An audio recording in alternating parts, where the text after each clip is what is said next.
para tener acceso a toda la información. Thank you very much, Dr. Kiran, for this webinar.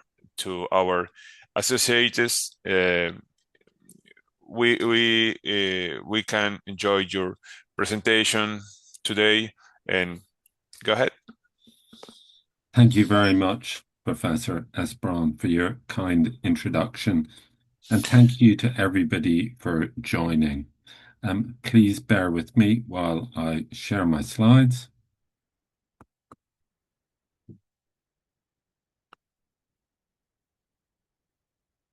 And you should now be able to see my slides, and the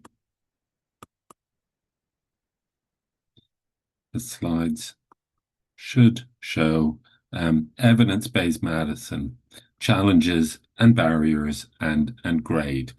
I'm Kieran Walsh. I'm Clinical Director at BMJ.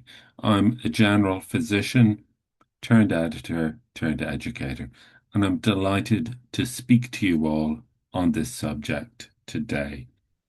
The third webinar in a series of 4 on best practice comorbidities, challenges to evidence-based medicine, and the last one next week on getting published. So in this talk today, we're going to talk about evidence-based medicine, the implementation of evidence-based medicine, and barriers to the implementation and challenges. And we're going to also talk about BMJ best practice and how it can help overcome some of those challenges. And we're going to end with a brief section on grading of the evidence, which is important because it's one of the most recent methodologies in ensuring that we deliver evidence-based medicine. There's an opportunity for you to put questions in the chat. Please do put questions in the chat, and we'll try and answer all of them. So first of all, what is evidence-based medicine?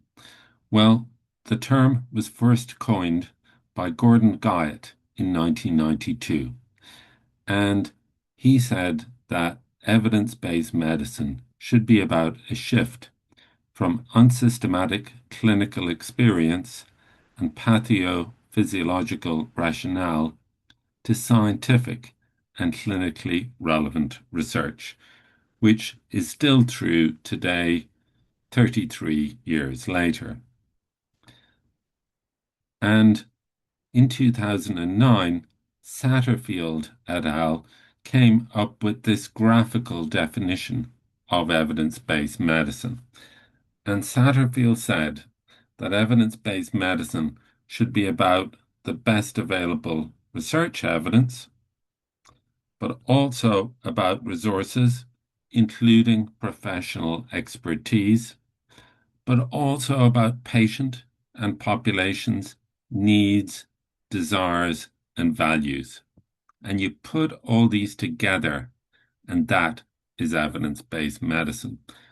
One of the problems with evidence-based medicine is that an awful lot of attention is on the research base and not enough about professionals and how they can implement evidence-based medicine, and patients and how they can benefit from evidence-based medicine. But that's the purpose of BMJ Best Practice, to help you overcome those barriers. And we've been thinking about these problems for many years at BMJ. One thing that we're sure of is that clinical knowledge is now too large for any person to learn it off, but also it's continually changing anyways, so there's really no point. We think that the future of healthcare professional education will be about having some core knowledge searching skills, and 24/7 access to point-of-care clinical decision support tools via mobile devices. And that's the thinking behind BMJ Best Practice, which is a generalist point of care clinical decision support tool that's evidence-based and continually updated and relevant to doctors and other healthcare professionals. And it gives guidance and diagnosis and management and follow-up. So that's what we're trying to do. And in trying to do this, we're also trying to overcome barriers to the implementation of evidence-based medicine, to overcome these challenges. And we've got a long list of such challenges. And here they all are: limited time, information overload, variable quality of the evidence, lack of skills, resource constraints. At the same time, there's more: patient factors, clinical uncertainty, organizational barriers, resistance to change, and sometimes contextual mismatch. The evidence generated in academic settings may not translate well to low resource settings. So I know that there's an awful lot to each section of this. So I'm going to take each section one by one. And I should say that if anybody wants the slides, I'm very happy to share the slides at the end of the presentation. And also, sometimes I cite papers within the slides. And if anybody wants the papers, I'm very happy to share the full texts of those as well. So let's take these challenges one by one. So first of all, limited time in practice. The clinical workflow often leaves us only a few minutes per patient, which is not enough time to do a full literature search or to read a whole guideline. It's time consuming to frame a clinical question, search a database, assess study validity. All those things take time. And as a result, many clinicians just do what they have habitually done in the past, or rely on experience, or speak to a colleague, because these are faster. Other problems with a shortage of time is that sometimes there may be guidelines, but the guidelines might be 40 pages long in a PDF, and you don't have time to read them all and find the information that you need. Of course, time pressure is particularly strong in emergency medicine or primary care, where you see so many patients. Consultations are short and sometimes not enough time to discuss the evidence with patients. And as a result of all this, sometimes evidence-based medicine is applied retrospectively after the clinic rather than during the clinical encounter when it should be. So limited time in practice is a continuous barrier to the implementation of evidence-based medicine. And even though the technology in this cartoon is a little bit old, the problems remain today. And this thinking of a shortage of time amongst healthcare professionals has led us to build BMJ best practice. The idea being that in using this resource, you can find an answer very quickly within seconds, and that you can access the answer on a mobile, on an app, online, and offline. Another challenge to the implementation of evidence-based medicine is information overload. Thousands of new papers are published daily across all the medical journals. It's impossible to keep up. You cannot realistically read all the relevant studies. Many of the papers that are produced duplicate previous work or sometimes conflict with previous work, and so you may not always get an answer that's actionable. And of course, there are tens of thousands of journals, and sometimes the journals will be well known, like The Lancet or BMJ, others less well known. So it can be very difficult amongst all this evidence and all this information to find that one small piece of information that you need. Of course, guidelines synthesize the evidence, they put it together, but guidelines can be long, over 40 pages long or more, and sometimes they can contradict each other.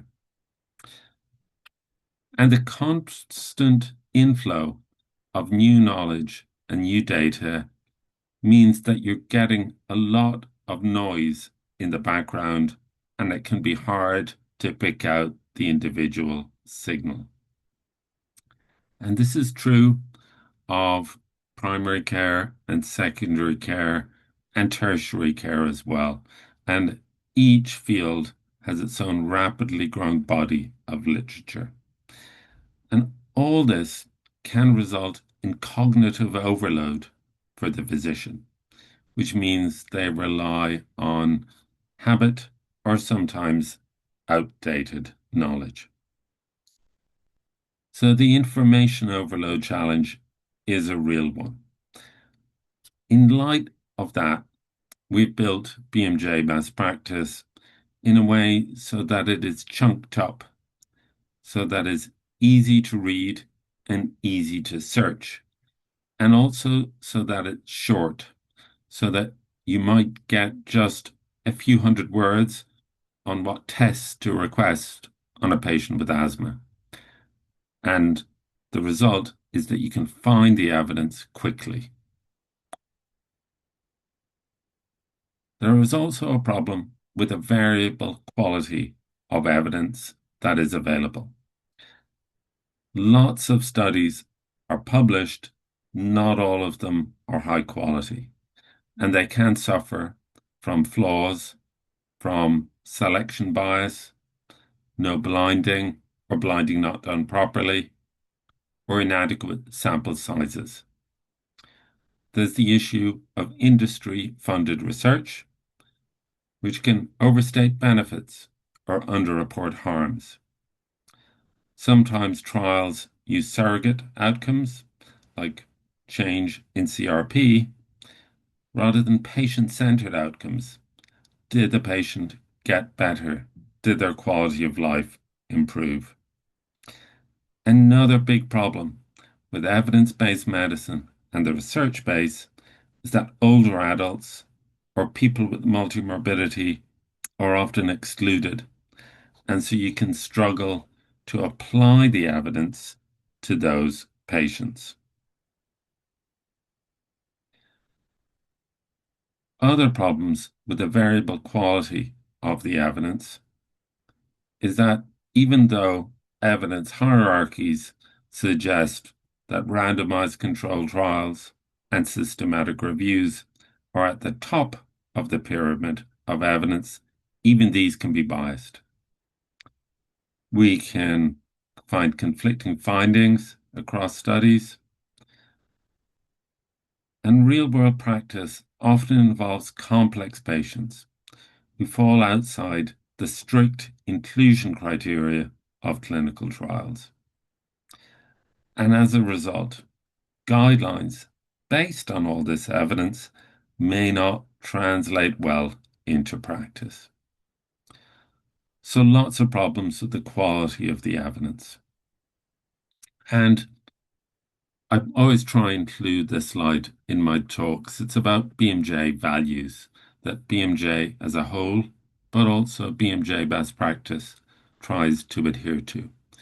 That we create content that is independent. We have no advertising, no sponsorship from commercial organizations. We're transparent about competing interests that we have, authors, peer reviewers, panel members. The content, of course, is evidence-based, but also based on patient needs. And so all these things mean that we hope BMJ best practice is a continually improving, but also reliable and actionable source of evidence. Another barrier to evidence-based medicine is that undergraduate and postgraduate curricula are full and there's limited time to teaching evidence-based medicine. Some of the methods used in research, like non-inferiority designs, can be difficult to interpret. And critical appraisal requires practice and structured tools, but these are rarely used in day-to-day clinical work, often because they take too much time and that time isn't available. I would also say that guidelines often present recommendations with grading, but we don't always understand how to interpret the grade, how to interpret the strength of the evidence versus the strength of the recommendation. But the good news is towards the end of this presentation, I'll be explaining exactly what grade is and what it does with examples. And without these skills of understanding and applying evidence-based medicine, clinicians may overestimate weak evidence or misapply strong evidence to the wrong patients. And as a result of that, that skills gap leads to over-reliance on summaries or colleagues or patient experience. And all this means that evidence-based medicine isn't taken up as well as it should be. BMJ best practice tries to overcome this by integrating BMJ best practice into curricula, both undergraduate and postgraduate curricula. It's also accredited for CME CPD. We have an evidence-based medicine toolkit, which we can share with people. We also grade the evidence, and we also do webinars such as this series, which we're happy to share with you. And we're happy to share the slides. And also, this webinar is being recorded. Another barrier and challenge in the implementation of evidence-based medicine is resource constraints. So sometimes clinicians lack subscriptions to key journals, and access to guidelines or systematic reviews may be limited. Clinical decision support tools also require subscriptions and internet access and compatible devices. And sometimes certain hospitals or institutions lack all of these things. And the limited access delays the retrieval of evidence. And as a result, clinicians can rely on outdated textbooks or their own experience, which may be biased. And as a result, some patients benefit from evidence-based medicine, but many do not. And even when resources exist, there can be language barriers or poor integration into the workflow, which reduces usability. So all I can say about BMJ best practice is that what we're trying to do is summarize all the evidence for you so you don't have to do it. We've got 1,000 topics, which cites tens of thousands, hundreds of thousands of individual research papers. And it's easy to use, and it's fast, and it can be integrated into the electronic healthcare record. Another factor, which is one that I mentioned at the start, is the patient factors. So sometimes patients may decline evidence-based recommendations because of personal or cultural beliefs. And sometimes limited health literacy makes it hard for patients to understand evidence-based recommendations. And of course, more broadly, there can be socioeconomic constraints which prevent patients from following guideline-based care. Some evidence-based interventions don't align with patients' lifestyles or priorities or long-term goals. And of course, the whole idea of evidence-based medicine is that clinicians balance the best available evidence with patient autonomy and come to a shared decision with patients, or that's what should happen. And when it doesn't happen, it leads to poor adherence and reduced treatment effectiveness and patient dissatisfaction. And lastly, of course, we know that evidence developed in one population of patients may not apply to another, and that reduced applicability is another challenge and barrier to the implementation of evidence-based medicine. To help overcome this, on BMJ best practice, we have patient information resources, which are short, 500 words, written in accessible language, aimed at a reading age of 11, but continually updated and evidence-based, just more accessible. So when you're providing information to patients, try and provide written information, but make sure that it's accessible written information, because that will make a big difference. A few more barriers. There's the issue of clinical uncertainty. Sometimes high quality studies may be absent. We just might not know the evidence. As said previously, evidence may exist only for narrowly defined population, leaving uncertainty about its applicable to individual patients. And some interventions are only supported by low quality studies or case series or observational data, and we must interpret that evidence-based cautiously. As a result, guidelines may provide weak recommendations which offer little practical clinical guidelines. Doctors don't find them useful. And once again, as a result, clinicians rely on consensus or personal experience. This can lead to variation in practice. And one last problem is the fact that the evidence-based medicine is continually changing and the recommendations are continually being updated.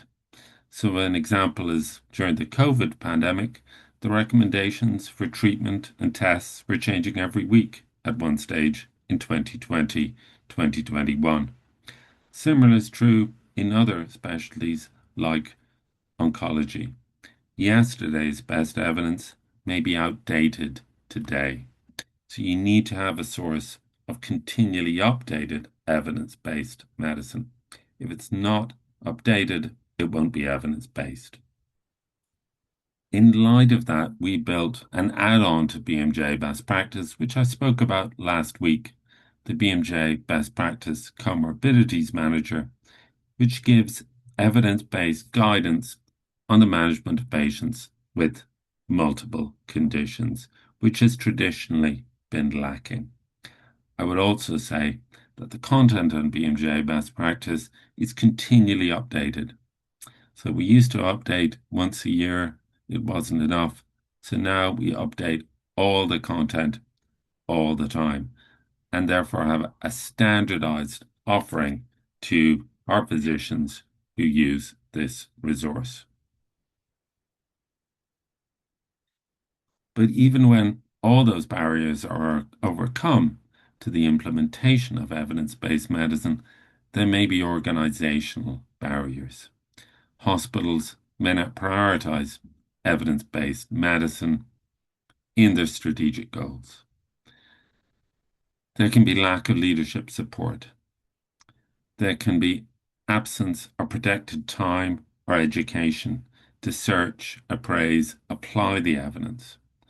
There can be poor IT infrastructure, so no integration of evidence-based decision support into electronic healthcare records. So even if the physician understands evidence-based medicine and wants to apply it, they can still struggle to do so because of organizational barriers. And this is a paper about these organizational barriers, which I'm happy to share with you. But one last point is that I'm glad to say that the integration barrier can be overcome. We have integrated BMJ best practice into electronic healthcare records. The content, our content, is chunked up and semi-structured, tagged and coded to ICD-10 SNOMED CT. It's HL7 info button compatible, and we're working towards the FAR standard, which means that BMJ best practice can be integrated into the electronic healthcare record or clinical system from a simple search or a widget or linking or even full API integration. And we have achieved that. Just a couple of more barriers. There's resistance to change naturally. People will stick with their long-standing habits and experiential knowledge. Senior staff may be skeptical of new evidence. Some people worry that evidence-based medicine will undermine clinical autonomy and clinical freedom. And of course, there's change fatigue.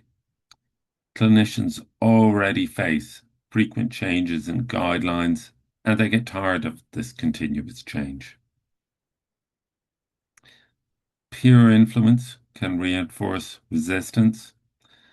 If respected colleagues dismiss evidence-based medicine, others might follow. If you cannot see early visible benefits, then there will be reduced motivation to change. And overcoming resistance requires local champions, clear communication of the benefits of evidence-based medicine, and integration into the workflow. And change management is really important, and this is another paper about it, which I'm happy to share. But it takes resources like BMJ best practice, it takes time, and it takes education. But we're doing a series of these webinars, and there's one more to come.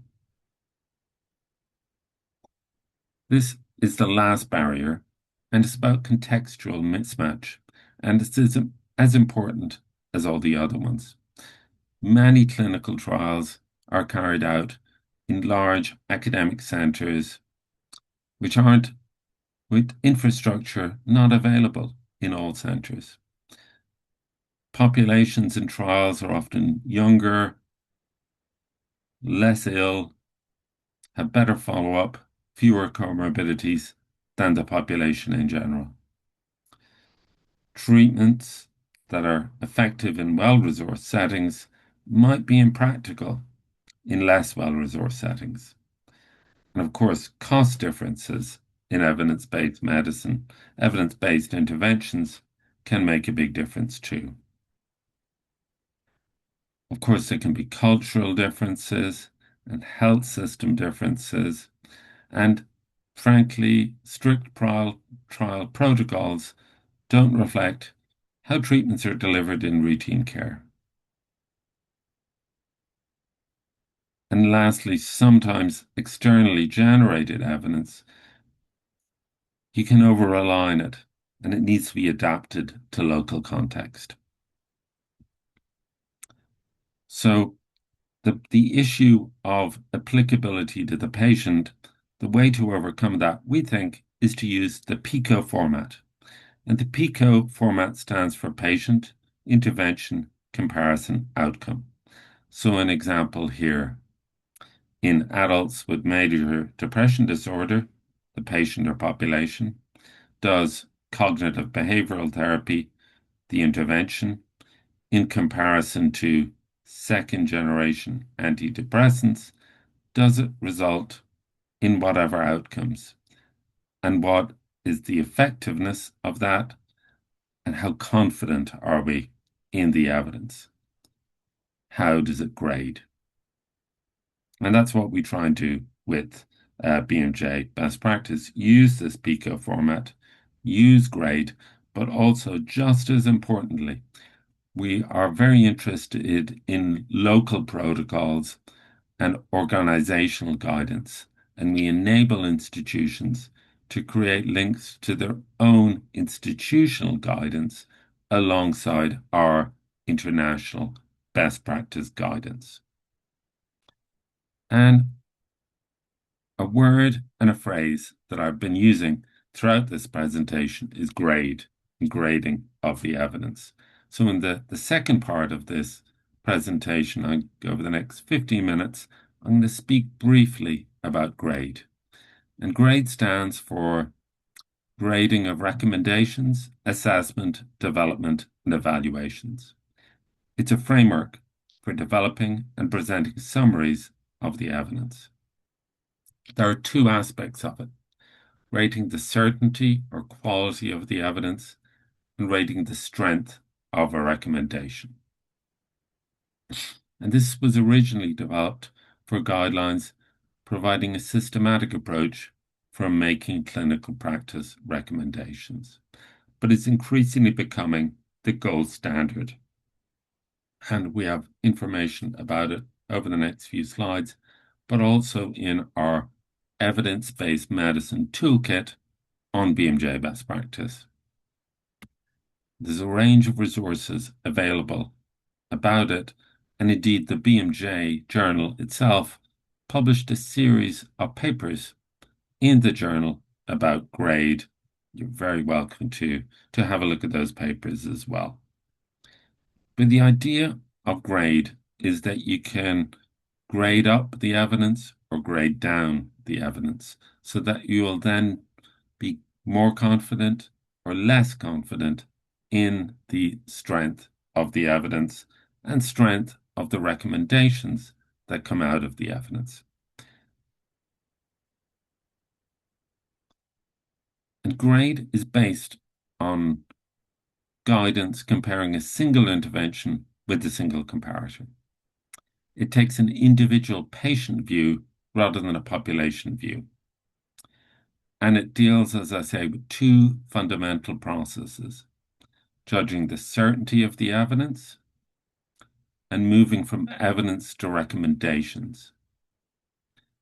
But the first step in grade is always the PICO, as I've shown you. In this group of patients, will this intervention, in comparison to another intervention, lead to different outcomes, which might be morbidity, mortality, avoidance, improved quality of life, or whatever. And so now I'm going to go through one by one what will allow you to score highly on the grade and recommendations, and therefore have evidence that you can rely on, or what might undermine the evidence. And first of all, risk of bias. Risk of bias means the likelihood that study design, conduct, or reporting has systematic errors, is biased.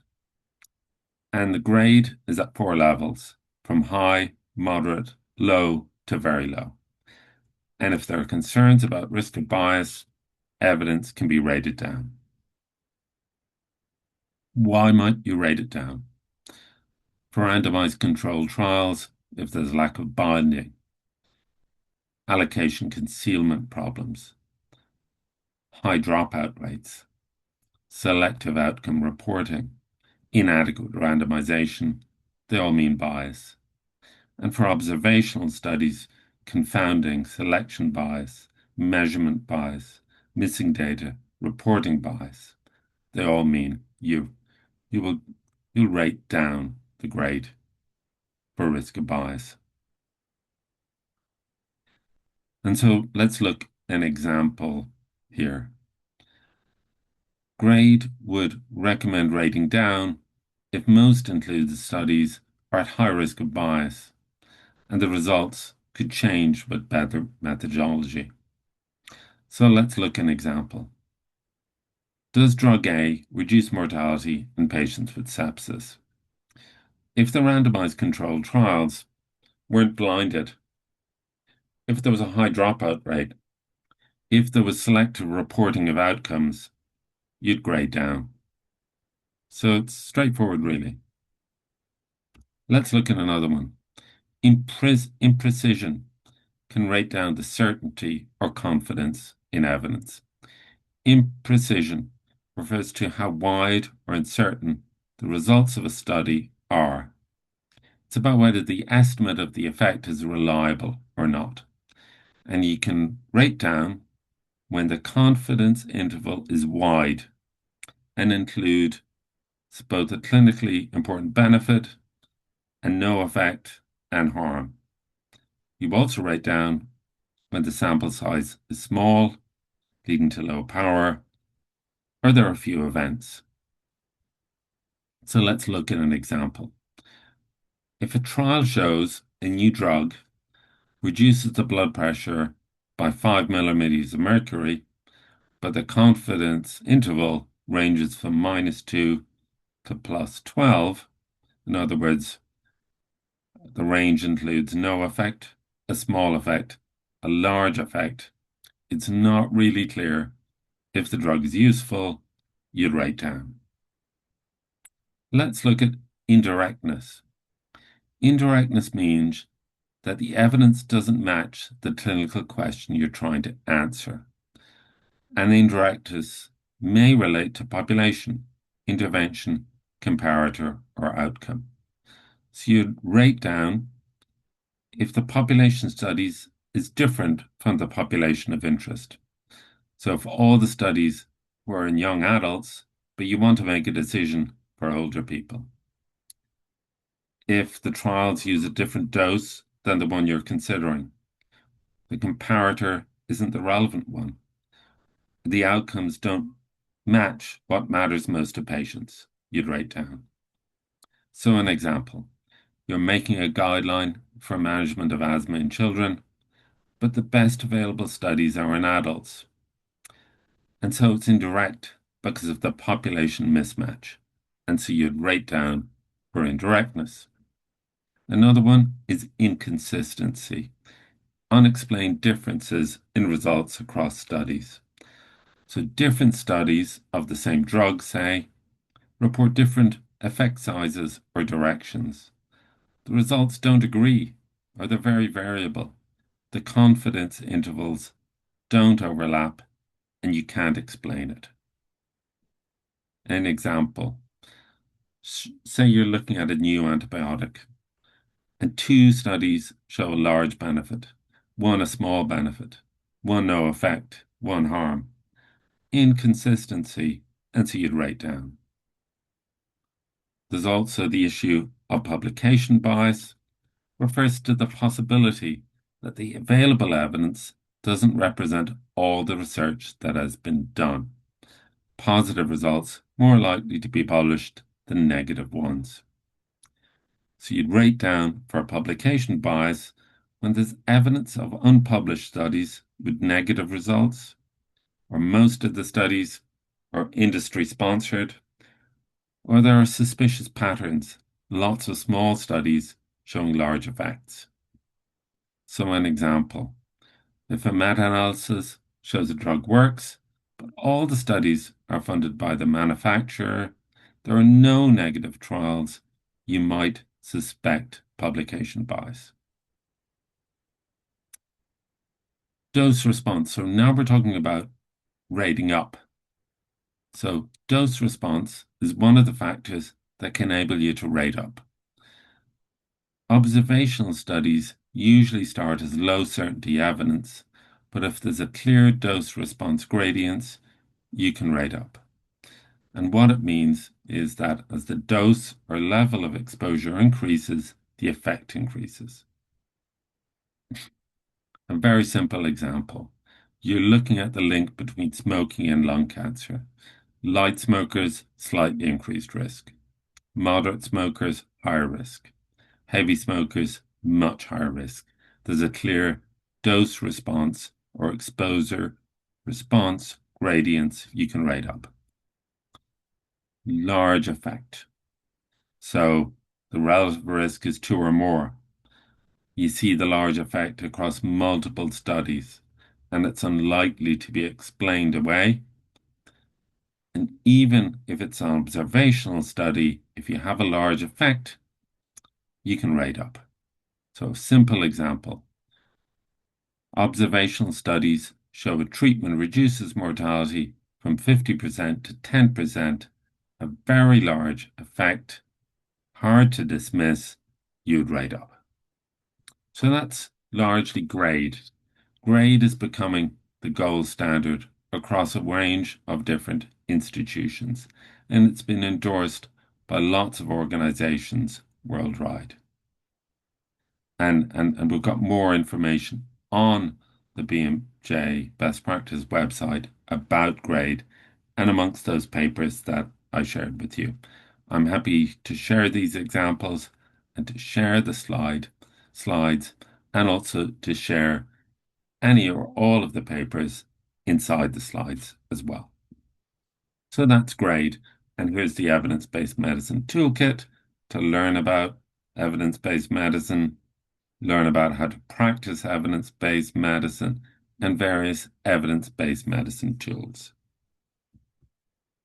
And within BMJ best practice, we have these evidence tables based on the PICO format, population, intervention, comparison, and here also the outcomes.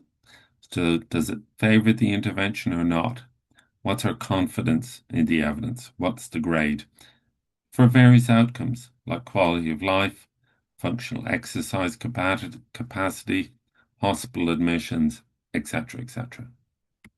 And we've got a lot of PICO tables and graded PICO tables within BMJ best practice today, and that's growing all the time. So I guess in terms of BMJ best practice, we're continually updating our evidence base to make it more actionable. We've got summaries of the evidence if you want to drill down and look at them. And we've got evidence tables as well, which are based on grade. Now, I know I've raced through the last few slides because I wanted to give sufficient time for questions and answers at the end. But this is my last formal slide, and we'll go to the chat in a second. I'm just going to leave this up here for a second because my email address is here. If anybody wants to email me with any questions or any requests after the event, please do feel free to do so. I promise I will get back to you fairly promptly. Now, I'm just going to stop sharing my slides now, and I'm going to return to the chat. And I've been delighted to see so many of you come along today, and so many of you stayed till the very end. But I'm just going to go to the chat and see if there are any questions. So I would love to have these slides. Thank you, Pablo Miguel. I would love to have these slides. Your detailed explanation on how to use grade is enlightening. Fantastic. I think grade can be hard to understand, so it's best to explain it using really straightforward examples. And I'm happy to share those slides and for people to share those slides themselves further and present using those slides because we'll be able to disseminate best practice in evidence-based medicine as a result.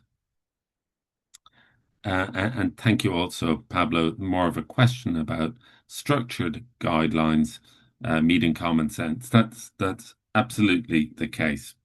And structured guidelines are important um, because um, often people get unstructured guidelines. And I remember looking at a guideline a few years ago now, but it was 120 pages long on the management of heart failure. Now, no physician, even a cardiologist, will have time to read a 120-page guideline on heart failure. It's just not possible. So, what we're trying to do in BMJ Best Practice is to summarize all the guidelines and give you short answers that directly answer your clinical question really quickly and promptly and get an evidence-based answer that you can rely on at the same time. So we've still got 10 minutes left, I think, or more. So if you do want to add any questions to the chat, then please do go ahead and do so, and I'll try my best to answer them. But while we're waiting, I can ask and answer another question myself, which we commonly get asked about evidence-based medicine, which is that sometimes I want to apply the evidence in my clinical practice or my education, medical education, but I can't because I cannot access the evidence. And sometimes I don't have the right devices with me, or sometimes I do, but the Wi-Fi isn't working or I can't get access. And so we're glad to say that BMJ Best Practice is available on a mobile and you can use it on your own mobile, but also there's an app which is offline and quick to download and uses minimal space on your phone. And that can make a real difference to the implementation of evidence-based medicine. Thank you, Eric Castillo Alvarez, who's asked another question. Here in Mexico, it's very difficult because the government money issues. So the issue of guidelines is the only possibility, question mark. And what about the use of IA? I presume AI. So thank you. Eric. So I guess that in BMJ best practice, we try and present recommendations in a structured way. And so if you're recommending tests, we would recommend simple, straightforward, low-cost tests in the first instance. So simple things like pulse oximetry or peak flow for patients with asthma exacerbations, etc., etc. Simple chest X-ray, bedside type tests initially, simple things, low cost, easily accessible things to start off with. And depending on those results of those tests, you can go ahead and request a CT or an MRI scan. But BMJ best practice does work in low resource countries as a result of that. And similarly with treatments, with simple, straightforward first-line treatments, first of all, but you can go on to more complicated treatments as need be. So Eric also asked a question about the use of AI, artificial intelligence. So you can use artificial intelligence to get an answer to your clinical question, but I would advise take care. Artificial intelligence can result in hallucinations or errors and unsafe clinical practice as a result. And no large language model is completely safe. And so you need to beware about using it and you need to cross-check its recommendations against your own knowledge or against another reliable decision support. So I have used large language models and sometimes asked clinical questions, but I've got results which are not always reliable. And sometimes that's a minority of the time. But if you're giving the wrong treatment to 1 in 10 of your patients, that's quite bad. Pablo, again, thank you. I would like your take on how the practice of evidence-based medicine differs in the US versus the UK. So I think that the evidence-based medicine, the core of it, the evidence is the evidence, but it's how you implement the evidence. And I think the UK, we're lucky, we have a national health service. So the issue of the patient's ability to pay doesn't come into things in the UK, but in the US, it does. I think in the UK, we've got a strong system of primary care. In the US, it doesn't have as strong a system.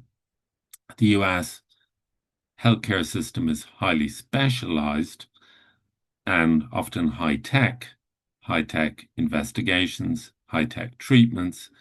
But as a result of all that, it's very costly as a result of the specialist fees and the costs of tests and costs of treatments. And thank you for another question.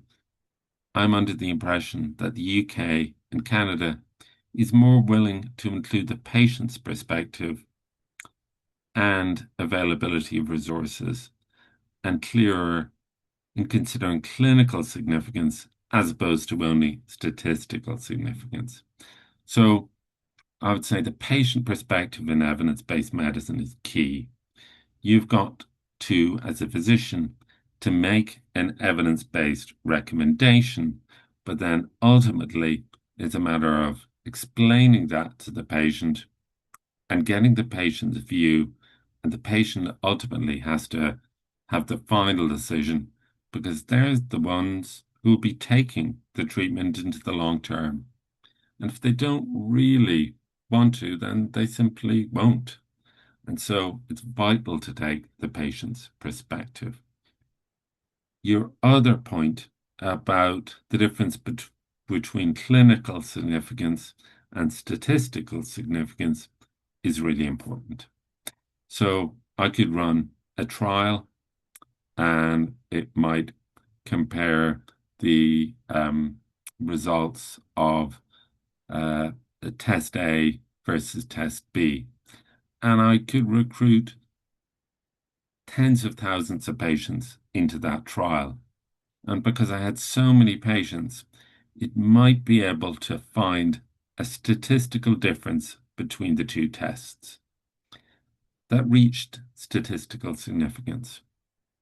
What's the clinical significance of that? Often it's minimal. Another example in treatment. So a new drug for diabetes might reduce the hemoglobin A1C by 0.2% compared to another drug. And that 0.2% could be statistically significant. But what clinical difference does that make to the patient? Will the patient notice any different? Possibly not. The patient may be more concerned about whether they can get up in the morning and go for a walk or do the shopping or visit their friends and relatives. That's what's important to them. That's what's clinically significant or important to them, not necessarily the result of a single blood test. So we should consider absolutely clinical significance as well as just statistical significance.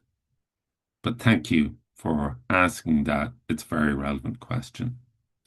We have a whole 4 minutes left.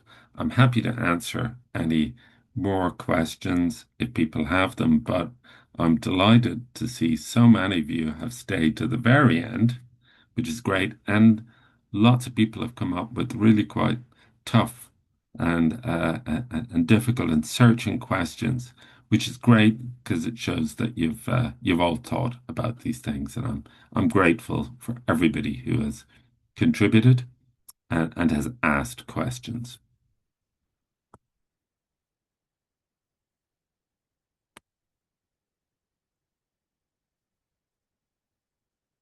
Thank you, and thanks to everybody who put thanks into the search box. Um, so I think from my perspective, I'm going to hand it over back once again to Professor Esperon in case you have any further things to say, or Kathy in case you have further things to say, or any questions you might have.